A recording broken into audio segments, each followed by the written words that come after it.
తెలంగాణ రాష్ట్రం సిద్ధించి 10 సంవత్సరాలు గడుస్తున్నప్పటికీ పేదవారికి సొంతింటి కల నెరవేరనే లేదని రైతు సంఘం రాష్ట్ర ప్రధాన కార్యదర్శి టి సాగర్ విమర్శించారు.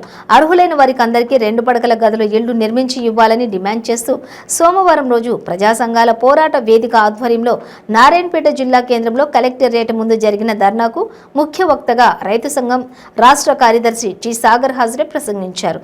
నారాయణపేట పట్టణంలోని చాలా మంది నిరుపేదలు సొంత ఇళ్లను కట్టుకునే స్తోమత లేక కిరాయి ఇళ్లలో బ్రతుకుతున్నారని ఆవేదన వ్యక్తం చేశారు. కుటుంబమే లేని మన ప్రధాని మోడీకి 467 కోట్లతో సొంతిల్లు నిర్మించుకున్నారు. తెలంగాణలో ప్రధానమంత్రి ఆవాస్ యోజన ద్వారా పేదలకు ఎందుకు ఇళ్లు నిర్మించి ఇవ్వడం లేదని ప్రశ్నించారు. సొంతింటిగా జాగా ఉన్న వారికి ఇంటి నిర్మాణంకు రాష్ట్ర ప్రభుత్వం 5 లక్షల రూపాయలు, కేంద్ర ప్రభుత్వం 10 లక్షల రూపాయలు ఇవ్వాలని కోరారు.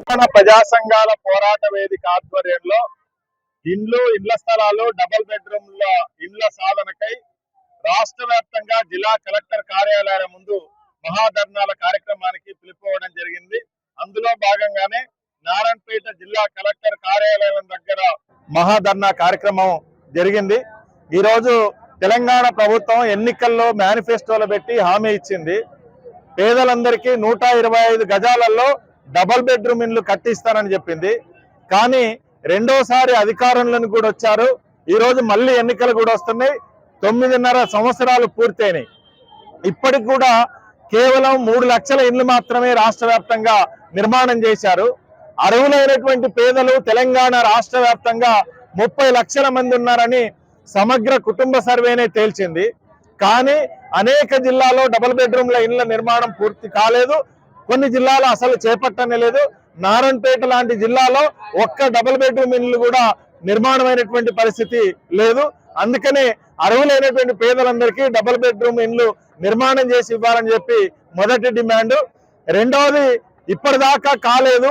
ఇప్పుడు హడావుడిగా గృహలక్ష్మి పథకాన్ని రాష్ట్ర ప్రభుత్వం ప్రకటించింది. ఆ పథకంలోనే అనేక లోపాలు ఉన్నాయి.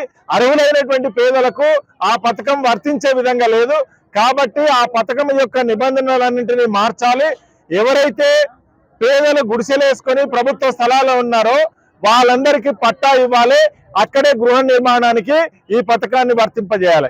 అదే రకంగా పాత పట్టాలు ఉన్నటువంటి వాళ్ళు ఉన్నారు, ప్రభుత్వ స్థలం ఉంది, కానీ అక్కడ వాళ్ళకి జాగా చూపేయలేదు. తక్షణం వాళ్ళందరికీ జాగా చూపేయాలని చెప్పి మేము డిమాండ్ చేస్తున్నాం.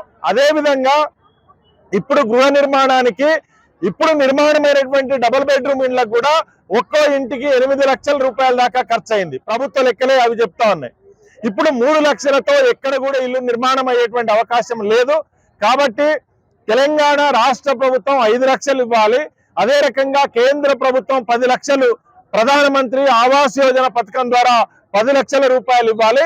ఆ రకంగా అర్హులైనటువంటి పేదలందరికీ కూడా ఇళ్ల నిర్మాణానికి ఈ పథకం వర్తింపజేయాలని చెప్పి మేము కోరుతున్నాం.